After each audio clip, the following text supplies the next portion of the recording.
Assalamualaikum warahmatullahi wabarakatuh. Perkenalkan, kami dari kelompok 4 mata kuliah pengantar ilmu kelautan dan oceanografi kelas C.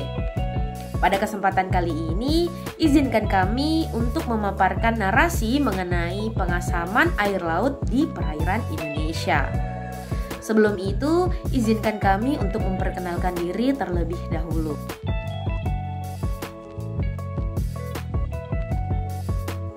Perkenalkan, nama saya Firdausi Putri Hoirudin dengan NIM 2103411000012. Perkenalkan, nama saya Atif Rizli Aprila dengan nomor NIM akhir 021. Perkenalkan, nama saya Yogi Arif Pratama dengan NIM 2103411000074. Perkenalkan, saya Nurul Lima dengan NIM 21034111107. Perkenalkan, nama saya Muhammad Noval Iman Gumelar dengan NIM 2103411000022.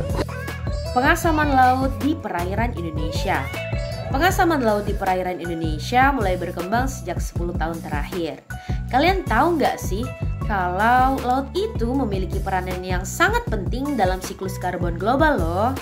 Melalui proses-proses fisik dan biologis yang terjadi, laut mampu menyerap dan melepaskan karbon dioksida yaitu CO2 ke atmosfer. Dalam proses penyerapan CO2 atmosferik oleh laut akan dihasilkan asam karbonik yaitu H2CO3 yang dinetralisasi relatif cepat melalui reaksi dengan senyawa karbonat. Senyawa ini berasal dari proses pelapukan batuan karbonat, daratan, dan pemecahan bahan kimia kerangka organisme laut yang telah mati. Nah, level pH di laut itu relatif konstan loh teman-teman, yaitu sekitar 8 sampai 8,3. Peningkatan konsentrasi CO2 atmosferik akibat aktivitas manusia dapat menurunkan pH air laut hingga 0,3 sampai 0,5 unit. Hingga akhir-akhir abad ini, kecenderungan inilah yang dikenal sebagai pengasaman laut. Di sini saya akan menerangkan tentang penelitian pengasaman laut. Pengasaman laut di perairan Indonesia dilakukan dengan menggunakan beberapa kata kunci, yaitu pH perairan Indonesia, pengasaman laut Indonesia, ocean acidification Indonesia, karbon dioksida perairan Indonesia, dan karbon dioksida Indonesia. Hasil penelitian yang disajikan dalam bentuk studi memenuhi kriteria sebagai berikut. 1. Penelitian dilakukan di perairan Indonesia. 2. Penelitian telah disajikan dalam bentuk studi atau laporan kegiatan.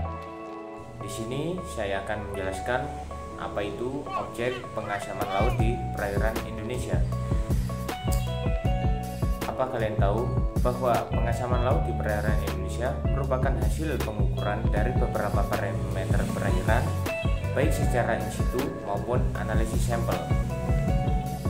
Selain sampel air, beberapa peneliti menggunakan biota karang sebagai sampel, yaitu ada karang lunak dari jenis Sarcopiton, karang keras dari jenis Porites, dan karang bercabang.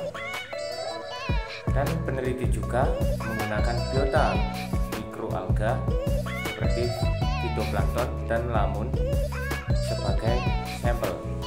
Nah, lokasi pengasaman laut di perairan Indonesia ini menunjukkan titik sampling pengambilan sampel yaitu biota dan air, serta pengukuran in situ dan cakupan area analisis dalam pemodelan oceanografi. Dari kompilasi hasil penelitian pengasaman laut di perairan Indonesia didapatkan sebanyak 63% di perairan Indonesia bagian tengah yaitu Bali, Lombok, dan Sulawesi, 21% di Indonesia bagian barat yaitu Natuna dan Kepulauan Seribu, serta di Indonesia bagian timur yaitu Maluku. Metode penelitian pengasaman laut di perairan Indonesia berdasarkan identifikasi publikasi yang didapatkan dari 24 hasil penelitian yang relevan dengan topik pengasaman laut di perairan Indonesia. Dari jumlah tersebut, 50% diantaranya adalah hasil eksperimen laboratorium dengan perlakuan tertentu terhadap sampel biota, analisis dan identifikasi sampel air, dan kurang dari 21% dari hasil pengukuran parameter eksperimen yang secara in situ. Sebanyak 35% penelitian persamaan laut di perairan Indonesia telah melakukan pengukuran parameter sistem karbonat air laut secara in situ atau analisis sampel air di laboratorium. Sementara itu, sebagian peneliti lainnya mengukur parameter fisik, kimia, dan selanjutnya ada penelitian pengasaman laut di perairan Indonesia.